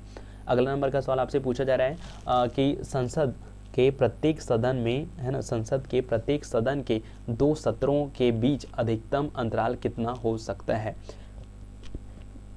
3 महीने का, 6 महीने का, 9 महीने का, या फिर 1 वर्ष का? तो इसका सही आंसर क्या हो जाएगा? 84th क्वेश्चन का सही आंसर जो हो जाएगा वो हो जाएगा आपका ऑप्शन नंबर 2, यानी कि 6 महीने का अंतराल हो सकता है। अगला नंबर का सवाल आपसे पूछा जा रहा है भाई कि सत्यमेव जयते शब्द भारत के प्रतीक चिन्ह के आधार प्लेट के नीचे खुदा हुआ है निम्नलिखित में से किसमें से लिया गया? आपको बताना है जो सत्यमेव जयते हैं वो कौन से उपनिषद यानी कि किससे लिया गया है? क्या मुंडका उपनिषद से लिया गया है, या फिर ऋग्वेद से लिया गया है, या फिर भगवद गीता से, या फिर वाल्मीकि रामायण से? तो इसका सही आंसर हो जाएगा ऑप्शन नंबर ए, यानी कि ऑप्शन नंबर पहला जो इसका करेक्ट आंसर हो जाएगा, यानी कि मुंडका उपनिषद से जो है सत्यमेव जयते लिया गया है। और देखिए आपको एक चीज़ और बता दूं कि टोटल जो उपनिषद है वो कितने हैं? 108 है, और सबसे प्राचीन जो है वेद कौन सा है? ऋग्वेद है। अगला नंबर का सवाल सुनिए। अगला नंबर का सवाल आपसे पूछा जा रहा है भाई कि भारत की संसद में स्थगन प्रस्ताव का उद्देश्य है। आपको बताना है कि जो स्थगन प्रस्ताव का उद्देश्य है वो क्या है? क्या ये तत्काल सार्वजनिक महत्व के लिए के एक निश्चित मामले पर चर्चा की अनुमति देने के लिए है, या फिर विपक्षी सदस्यों को मंत्रियों से जानकारी एकत्र करने दें, या फिर अनुदान की मांग में विशिष्ट राशि की कमी की अनुमति देने के लिए, या फिर कुछ सदस्यों की ओर से अनुचित या हिंसक व्यवहार की जांच के लिए व्यवहारिक कार्यवाही को स्थगित करना? तो देखिए भाई 86 जो आपका 86 क्वेश्चन है इसका सही आंसर हो जाएगा ऑप्शन नंबर ए, यानी कि जो तत्काल है ना, तत्काल सार्वजनिक महत्व के एक निश्चित मामले पर चर्चा की अनुमति देने के लिए ये इसका सही उद्देश्य है। ओके, सो अगला नंबर का सवाल देखिए। और किसी क्वेश्चन में ज़रा सा भी आपको डाउट वगैरह होता है भाई तो प्लीज़ आपको कमेंट सेक्शन में कमेंट करके ज़रूर बताना है, ताकि मैं उस क्वेश्चन में संशोधन कर पाऊँ और आपको उससे रिलेटेड और जो भी फैक्ट होता है ना वो मैं आपको बता पाऊँ। अगला नंबर का सवाल सुनिए। अगला नंबर का सवाल यहाँ पर आपसे पूछा जा रहा है कि संविधान सभा की पहली बैठक कब हुई थी? क्या संविधान सभा की पहली बैठक जो है 15 अगस्त 1947 को हुई थी, या फिर 26 नवंबर 1949 को, या फिर 9 दिसंबर 1949 को, या फिर 26 जनवरी 1930 को? तो देखिए भाई इसका सही आंसर हो जाएगा, आई होप आप सबने अभी तक करेक्ट कर दिया होगा, तो इसका सही आंसर क्या हो जाएगा? ऑप्शन नंबर 3 इसका सही आंसर हो जाएगा, यानी कि संविधान सभा की पहली बैठक कब आयोजित की गई थी? ये आयोजित की गई थी 9 दिसंबर 1946 को। अगला नंबर का सवाल सुनिए। अगला नंबर का सवाल आपसे पूछा जा रहा है कि भारत की संविधान सभा का पहला सत्र निम्नलिखित में से किस शहर में आयोजित किया गया था? क्या ये बॉम्बे में आयोजित किया गया था, या फिर मद्रास में, या फिर कलकत्ता में, या फिर दिल्ली में? तो इसका सही आंसर हो जाएगा, और 88वें नंबर का क्वेश्चन का सही आंसर हो जाएगा ऑप्शन नंबर 4, यानी कि जो है दिल्ली में आयोजित किया गया था संविधान सभा का पहला सत्र। ओके, सो अगला नंबर का सवाल यहाँ पर आपसे पूछा जा रहा है। अगला नंबर का सवाल देख लेते हैं क्या है कि पंडित जवाहरलाल नेहरू द्वारा खाली स्थान पर संविधान सभा के पहले सत्र में उद्देश्य प्रस्ताव को स्थानांतरित किया गया था? कब किया गया था ये? क्या 13 दिसंबर 1946 को, या फिर 22 जनवरी 1947 को, या फिर 26 जनवरी 1949 को, या फिर 9 दिसंबर 1946 को? ओके, सो इसका सही आंसर क्या हो जाएगा? 89th क्वेश्चन का सही आंसर हो जाएगा ऑप्शन नंबर ए, इसका पहला जो है करेक्ट आंसर हो जाएगा, यानी कि 13 दिसंबर 1946 को पारित किया गया था। ओके, सो अगला नंबर का सवाल सुनिए। अगला नंबर का सवाल जो है, हालांकि ये थोड़ा रिपीटेड क्वेश्चन, लेकिन क्वेश्चन का पैटर्न थोड़ा सा चेंज किया गया था, यानी कि शब्दों में बस हेर फेर किया गया, बाकी क्वेश्चन बहुत ईजी है। अगला यहाँ पे पूछा जा रहा है कि भारतीय राष्ट्रीय ध्वज के डिज़ाइनर कौन है। आपको बताना है कि भारतीय राष्ट्रीय ध्वज है वो किसके द्वारा डिज़ाइन किया गया है, क्या पिंगली वेंकैया के द्वारा, या फिर महात्मा गांधी के द्वारा, या फिर यू मथुराम लिंगम थेवर के द्वारा, या फिर रविंद्रनाथ टैगोर के द्वारा। तो इसका बिल्कुल सही आंसर हो जाएगा ऑप्शन नंबर ए, यानी कि पिंगली वेंकैया के द्वारा जो है भारत का राष्ट्रीय ध्वज जो है डिज़ाइन किया गया है। अगला नंबर का सवाल यहाँ पे 91 क्वेश्चन जो है आपसे पूछा जा रहा है कि भारतीय संविधान लिखने वाली संविधान सभा में कितने सदस्य थे। आपको बताना है कि भारतीय संविधान लिखने वाले संविधान सभा में कितने सदस्य थे, क्या 199 थे, 299 थे, 298 थे, या फिर 198 थे। तो जी हाँ, इसका सही आंसर हो जाएगा। देखिए ये थोड़ा सा डाउटेबल है, कई लोगों को डाउट होता है, तो इसका सही आंसर जान लीजिए। इसका सही आंसर हो जाएगा दोस्तों ऑप्शन नंबर सेकंड, यानी कि संविधान सभा में टोटल कितने सदस्य थे। जब संविधान का निर्माण किया गया तो उस टाइम पे सदस्य थे टोटल 299। ओके, और देखिए PDF और क्वेश्चन के जो आंसर है उसके लेके आप लोग कोई डाउट ना करें भाई, बिल्कुल आप लोग को फिर से मैं रिपीट कर दे रहा हूँ ये चीज़ें, है ना। इसका जो आपको PDF फाइल है वो टेलीग्राम चैनल पे मिल जाएगा, तो प्लीज़ ज़रूर से ज़रूर टेलीग्राम चैनल को ज्वाइन करिए, चैनल को सब्सक्राइब करिए। वीडियो अगर आपको पसंद आ रही है तो वीडियो को लाइक करें, सपोर्ट करें, और कमेंट सेक्शन में कमेंट जितना हो सके कमेंट करिए, क्योंकि आप लोग को जब भी भर भर के कमेंट्स आते हैं तो मुझे मोटिवेशन मिलती है ऐसे ही नेक्स्ट वीडियो बनाने के लिए, ऐसे ही अप्रिशिएट मैं बहुत ज़्यादा होता हूँ। ओके, सो यहाँ पे अगला नंबर का सवाल आपसे पूछा जा रहा है, संघ लोक सेवा आयोग के सदस्य खालिस्तान होते हैं, राष्ट्रपति द्वारा नियुक्त होते हैं, या फिर लोगों के द्वारा नियुक्त होते हैं, या फिर संसद के द्वारा चुना गया होता है, या फिर गृह मंत्रालय द्वारा नियुक्त किए जाते हैं। तो इसका सही आंसर आई होप आप सबने दे दिए होंगे, तो इसका सही आंसर हो जाएगा 92 का इसका सही आंसर हो जाएगा पहला, यानी कि राष्ट्रपति द्वारा नियुक्त किए जाते हैं। कौन नियुक्त किए जाते हैं, तो वो किए जाते हैं संघ लोक सेवा आयोग के जो सदस्य होते हैं वो हमारे इंडिया के प्रेसिडेंट के द्वारा सेलेक्टेड किए जाते हैं। ओके, सो अगला नंबर का सवाल यहाँ पे सुनिए। अगला नंबर का सवाल यहाँ पर आपसे पूछा जा रहा है, निम्नलिखित में से किसे संविधान की आत्मा के रूप में वर्णित किया गया है। तो देखिए भाई इसका सही आंसर इसका क्या हो जाएगा, सही आंसर क्या मौलिक अधिकार है, या फिर मौलिक कर्तव्य है, या फिर राज्य के नीति निर्देशक सिद्धांत है, या फिर प्रस्तावना है। तो इसका सही आंसर क्या हो जाएगा, तो इसका सही आंसर हो जाएगा ऑप्शन नंबर 4, है ना, यानी कि जो प्रस्तावना है उसे भारतीय संविधान की आत्मा के रूप में जाना जाता है। अगला नंबर का सवाल यहाँ पर आपसे पूछा जा रहा है, अगला नंबर का सवाल आपसे यहाँ क्या पूछा जा रहा है कि भारतीय संविधान सभा ने भारतीय राष्ट्रीय ध्वज के डिज़ाइन को कब अपनाया था। क्या 23 अगस्त 1947 को अपनाया था, या फिर 13 सितंबर 1947 को, या फिर 15 अगस्त 1947 को, या फिर 22 जुलाई 1947 को। तो इसका सही आंसर हो जाएगा दोस्तों 94th क्वेश्चन का सही आंसर हो जाएगा ऑप्शन नंबर 4, यानी कि 22 जुलाई 1947 में जो है भारतीय संविधान सभा के द्वारा भारतीय राष्ट्रीय ध्वज के डिज़ाइन को अपनाया गया था। अगला नंबर का सवाल सुनिए। अगला नंबर का सवाल यहाँ पर आपसे पूछा जा रहा है कि निम्नलिखित में से कौन सा भारतीय संविधान में प्रदत्त मौलिक अधिकार नहीं है। देखिए ये जो क्वेश्चंस है मे बी ये बहुत सारे एग्जाम में बहुत बारी जो है पूछा जा चुका है, और ये लगभग पूछा ही जाता है।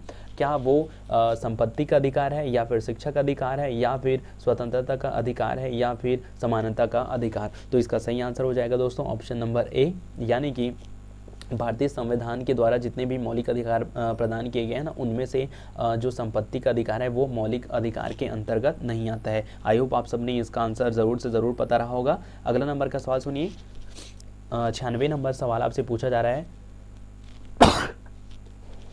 96 नंबर का सवाल आपसे पूछा जा रहा है कि संविधान सभा की स्थापना किस वर्ष हुई थी। क्या संविधान सभा की स्थापना जो है 1945 में की गई थी, या फिर 1946 में, या फिर 1947 में, या फिर 1948 में। तो जी हाँ, इसका सही आंसर हो जाएगा दोस्तों 96 क्वेश्चन का सही आंसर क्या हो जाएगा, ऑप्शन नंबर जो सेकंड है वो इसका करेक्ट आंसर हो जाएगा, यानी कि संविधान सभा की स्थापना 1946 में की गई थी। देखिए तबीयत थोड़ा सा खराब है इसलिए थोड़ा सा डिस्टर्बेंस हो, उसके लिए आप सभी लोगों को सॉरी। यहाँ पे अगला नंबर का सवाल है कि संविधान की प्रारूप समिति के अध्यक्ष कौन थे।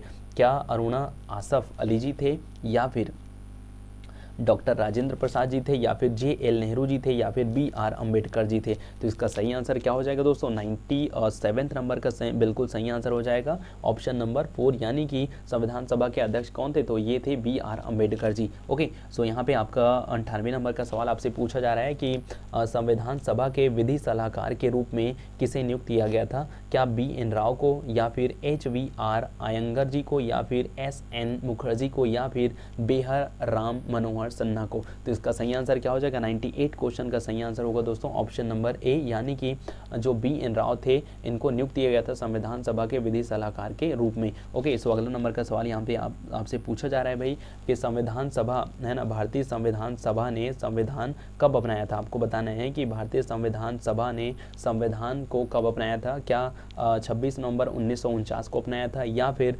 26 जनवरी 1950 को अडॉप्ट किया था, या फिर 26 नवंबर 1950 को, या फिर 26 जनवरी 1949 को संविधान सभा के द्वारा संविधान को अडॉप्ट किया गया था। तो इसका सही आंसर हो जाएगा ऑप्शन नंबर जो 1 है, इसका करेक्ट आंसर हो जाएगा, यानी कि भारतीय संविधान सभा के द्वारा संविधान को 26 नवंबर 1949 को अडॉप्ट जो है वो किया गया था। अगला नंबर का सवाल सुनिए, अगला नंबर का, और यहाँ पे हम लोग 100 क्वेश्चन जो है कंप्लीट कर लेंगे दोस्तों। ये 100वां नंबर का क्वेश्चन आपसे पूछा जा रहा है भाई कि 26 जनवरी 1950 को डॉक्टर राजेंद्र प्रसाद ने एक स्टेडियम में राष्ट्रीय ध्वज फहराया था जिसे खाली स्थान स्टेडियम के रूप में जाना जाता था। क्या छत्रसाल स्टेडियम के रूप में जाना जाता था, या फिर इरविन स्टेडियम, या फिर ताल कटोरा, या फिर हरबख्श सिंह स्टेडियम। तो इसका सही आंसर हो जाएगा ऑप्शन नंबर जो 2 है वो बिल्कुल सही आंसर हो जाएगा, यानी कि जो इरविन है ना, इरविन स्टेडियम के रूप में जाना जाता था, जहां पर भारत के प्रथम राष्ट्रपति डॉक्टर राजेंद्र प्रसाद जी ने 26 जनवरी 1950 को राष्ट्रीय ध्वज फहराया था। तो देखिए यहाँ तक हम लोगों ने दोस्तों यहाँ पर काफ़ी शानदार और काफ़ी जानदार तरीके से हमने यहाँ पे जो टॉप 100 क्वेश्चन है है ना, जो हमारे इंडियन कॉन्स्टिट्यूशन से बिलोंग करते हैं, वो यहाँ पे हम लोगों ने क्वेश्चन जो है वो कर लिए हैं। तो देखिए जितने भी कैंडिडेट यहाँ तक जुड़े हैं, जिनमें भी पेशेंस है यार, वो प्लीज़ कमेंट सेक्शन में कमेंट ज़रूर करिएगा कि किन्ने यहाँ तक क्वेश्चन जो है कंप्लीट करा है। ओके, सो फटाफट अब देख लेते हैं, और जो भी 60 क्वेश्चन है उनको फटाफट तरीके से देख लेते हैं। ओके, सो यहाँ पे क्वेश्चन पूछा जा रहा है कि भारतीय संविधान का अनुच्छेद 21वां ए है ना, 21A जो है किससे संबंधित है। क्या ये समानता से संबंधित है, आज़ादी से, शिक्षा से, या फिर धर्म से। तो इसका सही आंसर हो जाएगा 101 क्वेश्चन का सही आंसर हो जाएगा दोस्तों ऑप्शन नंबर जो 3 है ना, ये इसका बिल्कुल सही आंसर हो जाएगा, यानी कि जो शिक्षा है वो संबंधित है किससे, अनुच्छेद 21A से। ओके, सो अगला नंबर का सवाल है। अब देखिए मैं कोशिश करता हूँ कि आप लोग को ऑप्शन पढ़ के ना सुनाऊं, डायरेक्टली इसका आंसर बता दूं। ओके, ताकि आप लोग का भी टाइम कम लगे और आप लोग का भी मन जो है बना रहे। ओके, सो यहाँ पे अगला नंबर का सवाल आपसे पूछा जा रहा है भाई कि डॉक्टर भीमराव अंबेडकर संविधान सभा में कहाँ से चुने गए थे। तो इसका सही आंसर आप लोगों को ऑलरेडी पता होगा, है ना। तो इसका 102 क्वेश्चन का सही आंसर हो जाएगा ऑप्शन नंबर जो 3 है, पश्चिम बंगाल से चुने गए थे। ओके, सो अगला नंबर का सवाल यहाँ पे पूछा जा रहा है। अगला नंबर का सवाल आपसे पूछा जा रहा है कि हमारा राष्ट्रीय ध्वज का आकार आयताकार है, इसकी लंबाई और चौड़ाई का अनुपात क्या है। तो इसकी लंबाई और चौड़ाई का अनुपात आई होप आप सबने इसका सही आंसर बिल्कुल पता होगा। तो इसका सही आंसर हो जाएगा ऑप्शन नंबर जो 4 है, यानी कि 3/4। और देखिए कभी कभी क्वेश्चन में क्या पूछा जाता है, तो इसका कभी कभी क्या होता है ना कि चौड़ाई को पहले दे दिया जाता है और लंबाई को बाद में। तो जब चौड़ाई को पहले दिया जाए तो इसका सही आंसर क्या हो जाएगा, 2:3 होगा। आई होप आप सबने इसका जो है आंसर ऐसे भी फॉर्मेट में याद रखिएगा। अगला नंबर का सवाल आपसे पूछा जा रहा है। अगला नंबर का सवाल आपसे क्या पूछा जा रहा है कि राज्य के नीति निर्देशक सिद्धांत के तत्वों का उल्लेख अनुच्छेद खाली स्थान में किया गया है। तो इसका सही आंसर क्या हो जाएगा, 104 क्वेश्चन का सही आंसर हो जाएगा ऑप्शन नंबर ए, यानी कि जो राज्य के नीति निर्देशक तत्व है उसका संविधान में अनुच्छेद 36 से 51 तक उसका जो है उल्लेख या फिर जिक्र किया गया है। अगला नंबर का सवाल सुनिए। अगला नंबर का सवाल आपसे पूछा जा रहा है भाई, अगला नंबर का सवाल आपसे क्या पूछा जा रहा है कि मंत्रिपरिषद सामूहिक रूप से किसके प्रति उत्तरदायी होते हैं। तो आपको बताना है कि मंत्रिपरिषद किसके प्रति सामूहिक रूप से उत्तरदायी होते हैं, तो वो होते हैं लोकसभा के प्रति उत्तरदायी होते हैं। अगला नंबर का सवाल आपसे पूछा जा रहा है। अगला नंबर का सवाल में आपसे क्या पूछा जा रहा है ये देख लेते हैं। अगला नंबर का सवाल हमारा पूछा जा रहा है कि निम्नलिखित में से, है ना, निम्नलिखित में से कौन सूची के अंतर्गत आता है। आपको बताना है कि निम्नलिखित में से कौन जो है सूची के अंतर्गत आता है। तो इसका सही आंसर हो जाएगा ऑप्शन नंबर ए, यानी कि कृषि जो है राज्य सूची के अंतर्गत आता है। अगला नंबर का सवाल सुनिए। अगला नंबर का सवाल यहाँ पर आपसे पूछा जा रहा है कि भारतीय संविधान में कितने प्रकार की रीट हैं। आपको बताना है कि भारतीय संविधान में कितनी प्रकार की रीट हैं।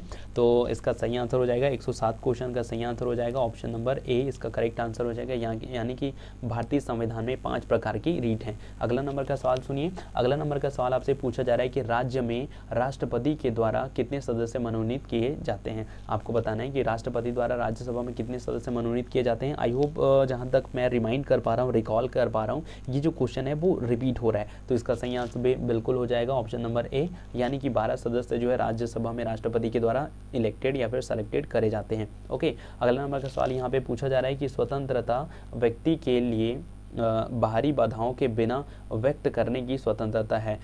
ये जो थॉट है ना, ये जो लाइन है वो किसके द्वारा बोला गया था? क्या ये प्रो लस्सी के द्वारा बोला गया था, प्रो लस्सी के द्वारा, या फिर सिले के द्वारा, या फिर प्रोफेसर G.D.H. कोल के द्वारा, या फिर T.N. ग्रीन के द्वारा? तो इसका सही आंसर हो जाएगा दोस्तों 109 क्वेश्चन का सही आंसर हो जाएगा ऑप्शन नंबर 3, यानी कि इसका सही आंसर हो जाएगा प्रो G.D.H. कोल के द्वारा ये जो लाइन है वो बोला गया था।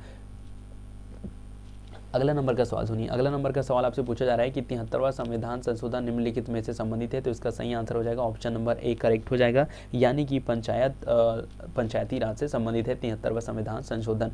अगला नंबर का सवाल सुनिए। अगला नंबर का सवाल आपसे पूछा जा रहा है कि निम्नलिखित में से कौन सा राजनीतिक पार्टी संविधान सभा में सबसे बड़ी पार्टी थी? तो इसका सही आंसर बिल्कुल आप लोग को पता होगा, 11वां 100 है ना, इसका सही आंसर हो जाएगा ऑप्शन नंबर ए, यानी कि भारतीय राष्ट्रीय कांग्रेस जो है राजनीतिक पार्टी है ना, राजनीतिक पार्टी संविधान सभा की सबसे बड़ी पार्टी थी। अगला नंबर का सवाल सुनिए। अगला नंबर का सवाल यहाँ पर पूछा जा रहा है कि निम्नलिखित में से किसे भारत का शेक्सपियर कहा जाता है? तो इसका सही आंसर हो जाएगा ऑप्शन नंबर सेकंड, यानी कि कालिदास को भारत का शेक्सपियर के नाम से भी जाना जाता है, या फिर भारत का शेक्सपियर कहा जाता है कालिदास जी को।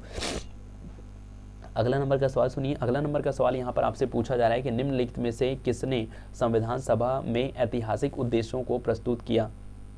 क्या है ना, तो इसका सही आंसर क्या हो जाएगा? 113वां नंबर का सही आंसर हो जाएगा ऑप्शन नंबर ए, यानी कि जवाहरलाल नेहरू ने संविधान सभा में ऐतिहासिक उद्देश्यों को प्रस्तुत किया था।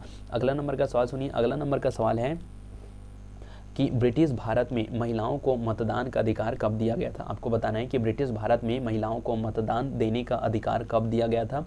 तो इसका सही आंसर हो जाएगा 114वां का सही आंसर हो जाएगा ऑप्शन नंबर बी, यानी कि 1921 में ब्रिटिश भारत में महिलाओं को मतदान देने का अधिकार प्रदान किया गया था। अगला नंबर का सवाल आपसे पूछा जा रहा है कि भारत के संविधान की प्रस्तावना में वर्णित हम भारत के लोग का क्या अर्थ है? तो इसका सही आंसर हो जाएगा 115वां क्वेश्चन का सही आंसर हो जाएगा ऑप्शन नंबर बी, यानी कि संप्रभुता भारत के लोगों के साथ है। जी हाँ, हम भारत के लोग हैं, इसका सही आंसर हो जाएगा। जो संविधान भारतीय संविधान के प्रस्तावना में जो वर्ड वर्णित है ना, जब कभी आप ओपन करके देखेंगे एनसीईआरटी बुक में, वहाँ पे आपको ये जो टैग है ना वो मिल जाएगा कि हम भारत के लोग हैं, हम भारत के लोग। इसका सही जो मीनिंग है वो हो जाता है संप्रभुता भारत के लोगों के साथ है। अगला नंबर का सवाल सुनिए। अगला नंबर का सवाल आपसे पूछा जा रहा है कि जनप्रतिनिधित्व कानून कब पारित किया गया था? तो इसका सही आंसर हो जाएगा 116वां नंबर का क्वेश्चन का सही आंसर हो जाएगा पहला, ऑप्शन पहला बिल्कुल सही आंसर हो जाएगा, यानी कि 1951 में जो है जन प्रतिनिधित्व कानून जो है पारित किया गया था। अगला नंबर का सवाल सुनिए। अगला नंबर का सवाल आपसे पूछा जा रहा है भाई कि 1946 में निम्नलिखित में से किसने संविधान सभा में मौलिक अधिकार उप समिति का नेतृत्व किया? तो इसका सही आंसर क्या हो जाएगा? 117वां क्वेश्चन का सही आंसर हो जाएगा ऑप्शन नंबर ए, यानी कि JB कृपलानी ने मौलिक अधिकार उप समिति का नेतृत्व किया। अगला नंबर का सवाल सुनिए कि भारतीय संविधान में कितने मौलिक कर्तव्यों का उल्लेख है? आपको बताना है कि भारतीय संविधान में कितने मौलिक कर्तव्यों का उल्लेख है। तो इसका सही आंसर हो जाएगा 118वां नंबर जो सवाल है उसका सही आंसर हो जाएगा ऑप्शन नंबर बी, यानी कि जो सेकंड है वो बिल्कुल सही हो जाएगा, यानी कि 11 प्रकार के मौलिक कर्तव्यों का उल्लेख है। अगला नंबर का सवाल सुनिए। अगला नंबर का सवाल यहाँ पर आपसे पूछा जा रहा है कि भारतीय संविधान का कौन सा अनुच्छेद अनुसूचित क्षेत्रों और जनजाति क्षेत्रों के प्रशासन से संबंधित है? तो इसका बिल्कुल सही और करेक्ट आंसर हो जाएगा 119वां नंबर का सही आंसर हो जाएगा ऑप्शन 3 इसका करेक्ट आंसर हो जाएगा, यानी कि अनुच्छेद 244। अगला नंबर का सवाल सुनिए। अगला नंबर का सवाल यहाँ पे आपसे पूछा गया है कि संविधान सभा के कितने सदस्यों ने आखिरकार संविधान में अपना हस्ताक्षर किया? तो इसका सही बिल्कुल सही आंसर हो जाएगा 120 क्वेश्चन का सही आंसर हो जाएगा ऑप्शन नंबर जो 4 है 284। देखिए आप सबने पता है कि संविधान सभा में टोटल कितने सदस्य थे भाई? टोटल 299 थे जब संविधान सभा को पूर्ण रूप से डेवलप कर लिया गया, लेकिन इसमें हस्ताक्षर किसने किए, कितने लोगों ने किया? तो वो किया मात्र 284 लोगों ने। ओके, अगला नंबर का सवाल है। अगला नंबर का सवाल क्या पूछा जा रहा है कि किस दिन संविधान सभा ने अंततः संविधान पारित किया? तो इसका सही आंसर आई होप आप सबने दे दिया होगा। तो इसका सही आंसर हो जाएगा ऑप्शन नंबर बी, इसका सही सेकंड जो है करेक्ट आंसर हो जाएगा। यानी कि 26 नवंबर 1949 को संविधान सभा ने अंततः जो है संविधान को पारित किया। ओके, अगला नंबर का सवाल सुनिए। अगला नंबर का सवाल आपसे पूछा जा रहा है भाई कि लोकसभा की अध्यक्षता कौन करता है। आपको बताना है कि लोकसभा की अध्यक्षता कौन करता है। तो इसका सही आंसर हो जाएगा ऑप्शन नंबर ए जो है इसका करेक्ट हो जाएगा। यानी कि स्पीकर यानी कि जो अध्यक्ष होता है वो लोकसभा की अध्यक्षता जो है करता है। अगला नंबर का सवाल सुनिए। अगला नंबर का सवाल आपसे पूछा गया है कि भारतीय राष्ट्रीय ध्वज का केसरिया रंग किसका प्रतीक है। तो ये प्रतीक है साहस और बलिदान का। ओके, सो अगला नंबर का और सवाल आपसे पूछा गया है कि भारत के संविधान के भाग 9वां के तहत पंचायती राज है ना, पंचायती राज व्यवस्था किन राज्यों पर लागू नहीं होती। तो इसका सही आंसर क्या हो जाता है, आपको बताना है कि जो पंचायती राज है वो किन पंचायती राज व्यवस्था है किन राज्यों पर लागू नहीं होता है। तो आपको बताना है कि 124वां नंबर का सही आंसर हो जाएगा ऑप्शन नंबर 3, यानी कि नागालैंड, मेघालय और मिजोरम पर लागू नहीं होता है पंचायती राज व्यवस्था। ओके, अगला नंबर का सवाल यहाँ पे आपसे पूछा गया है कि मौलिक अधिकारों के विचार को कहाँ से अपनाया गया है। आपको बताना है कि मौलिक अधिकार के विचार को किस देश से अपनाया गया है। तो इसका सही आंसर क्या हो जाएगा, 125 क्वेश्चन का सही आंसर हो जाएगा ऑप्शन नंबर 3, यानी कि मौलिक अधिकारों को अपनाया गया है कहाँ से, अमेरिका के संविधान से अपनाया गया है। अगला नंबर का सवाल है कि 1947 से पहले 26 जनवरी को क्या कहा जाता था,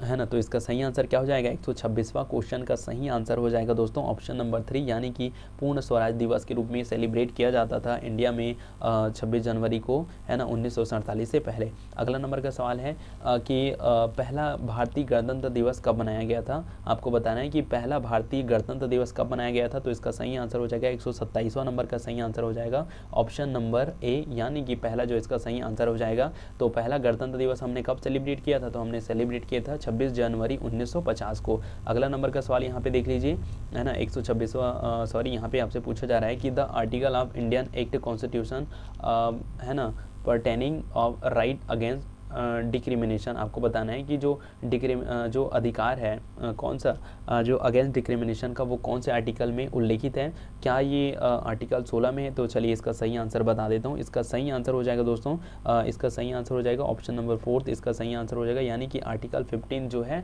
वो अगेंस्ट डिक्रिमिनेशन के अधिकार के हैं। ओके, सो अगला नंबर का सवाल यहाँ पे है।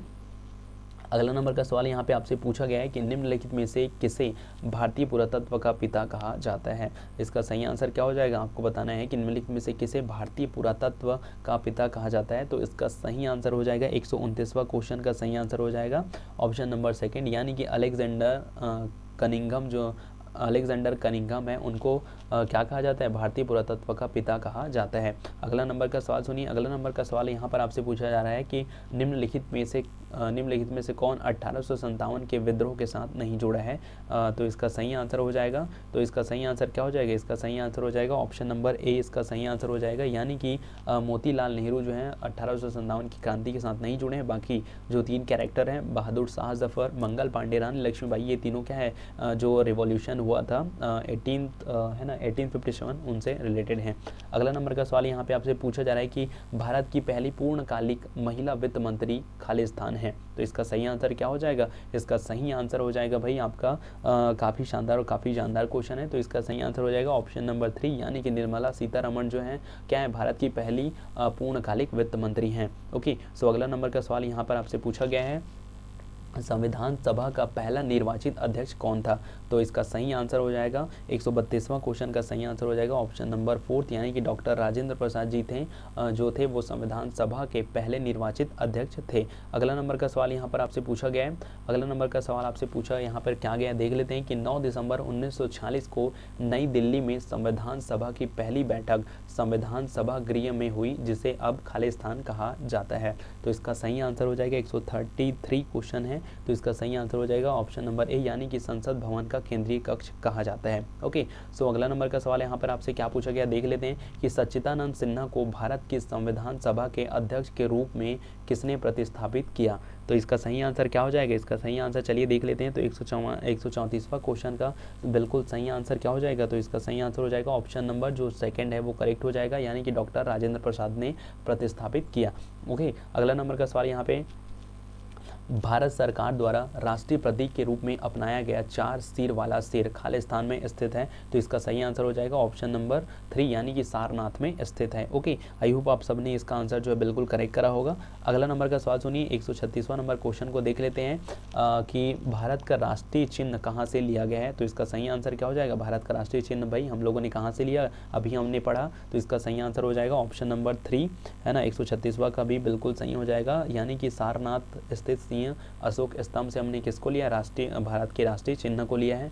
अगला नंबर का सवाल आपसे क्या पूछा जा रहा है? अगला नंबर का सवाल यहाँ पे आपसे पूछा जा रहा है कि कौन सा अनुच्छेद सार्वजनिक रोजगार के मामलों में अवसर की मामलों में अवसर की समानता के बारे में बताता है? तो इसका सही आंसर क्या हो जाएगा? 137वां क्वेश्चन का बिल्कुल सही आंसर हो जाएगा ऑप्शन नंबर 3 यानी कि जो अनुच्छेद 16 है वो बताता है जो सार्वजनिक रोजगार के मामलों में जो समानता का अधिकार जो अवसर है वो बताता है आपका अनुच्छेद 16। अब देखिए यहाँ पे जो दिया गया है 138वां नंबर का है ना कि निम्नलिखित को मिलान करिए, तो देखिए इसको आप लोग ज़रूर करिएगा, मैं इसका सही आंसर आपको बता दे रहा हूँ। तो इसका सही आंसर हो जाएगा 138वां क्वेश्चन का आपका जो फोर्थ है वो बिल्कुल इसका सही आंसर हो जाएगा। ओके, आगे देख लेते हैं। देखिए जब आपको पीडीएफ फाइल मिलेगी तो प्लीज़ आप उसको करेक्शन वगैरह कर सकते हैं, वहाँ पे आप लोग मिलान करके अच्छे से पढ़ सकते हैं। यहाँ पे आपको पूछा जा रहा है कि स्थानीय स्व सरकार किस सिद्धांत पर आधारित है? तो इसका सही आंसर क्या हो जाएगा? 139वां क्वेश्चन का बिल्कुल सही आंसर हो जाएगा ऑप्शन नंबर ए, यानी पहला जो है बिल्कुल सही आंसर हो जाएगा, यानी कि सत्ता का विकेंद्रीकरण स्थानीय स्व सरकार का सिद्धांत है। ओके, सो अगला नंबर का सवाल यहाँ पे आपसे क्या पूछा जा रहा है कि 61वां संवैधानिक संशोधन अधिनियम किससे संबंधित है? आपको बताना है कि 61वां संवैधानिक संशोधन जो है अधिनियम वो किससे संबंधित है? तो इसका सही आंसर हो जाएगा 140वां क्वेश्चन का, जी हाँ बिल्कुल इसका सही आंसर हो जाएगा ऑप्शन नंबर 3 यानी कि मतदान की आयु 21 से कम करके 18 वर्ष करना। ओके, सो यहाँ पे अगला नंबर का सवाल यहाँ पे हमसे क्या पूछा गया है कि भारत के राष्ट्रीय ध्वज में दर्शाए गए अशोक चक्र में कितने तीलियां होती हैं? तो इसका सही आंसर हो जाएगा ऑप्शन नंबर 2 यानी कि 24 तीलियां होती हैं अशोक चक्र में। अगला नंबर का सवाल यहाँ पे क्या पूछा गया? अगला नंबर का सवाल हमसे पूछा जा रहा है कि संविधान सभा का अंतिम सत्र कब आयोजित किया गया था? आपको बताना है कि संविधान सभा का अंतिम सत्र किस वर्ष में आयोजित किया गया था, किस तिथि को? तो इसका सही आंसर हो जाएगा 142 क्वेश्चन का इसका सही आंसर हो जाएगा ऑप्शन नंबर 2 जो है इसका सही आंसर हो जाएगा बिल्कुल, यानी कि 26 जनवरी 1950 को संविधान सभा का अंतिम सत्र आयोजित किया गया था। अगला नंबर का सवाल है कि विधानसभा की केंद्रीय अधिकार समिति की अध्यक्षता किसने की थी? आपको बताना है कि विधानसभा की केंद्रीय अधिकार समिति की अध्यक्षता किसने की थी?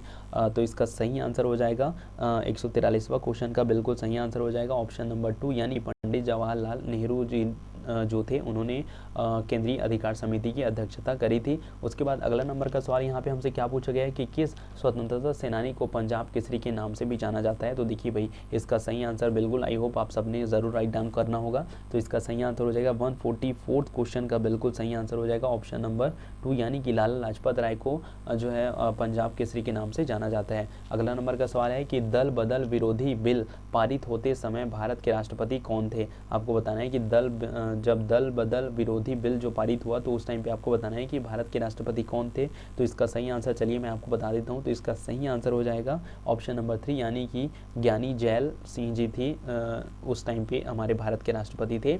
अगला नंबर का सवाल है, अगला नंबर का सवाल आपसे पूछा जा रहा है कि संविधान सभा के वयस्क मताधिकार को 15 वर्षों तक स्थगित करने की वकालत किसके द्वारा दी गई थी, मतलब की गई थी? तो इसका सही आंसर हो जाएगा 146वें क्वेश्चन का सही आंसर हो जाएगा ऑप्शन नंबर 3 यानी कि मौलाना आज़ाद के द्वारा। ओके, सो अगला नंबर का सवाल यहाँ पे है, अगला नंबर का सवाल यहाँ पे क्या पूछा गया है वो देख लेते हैं कि संविधान सभा के प्रथम मनोनीत उपसभापति कौन थे?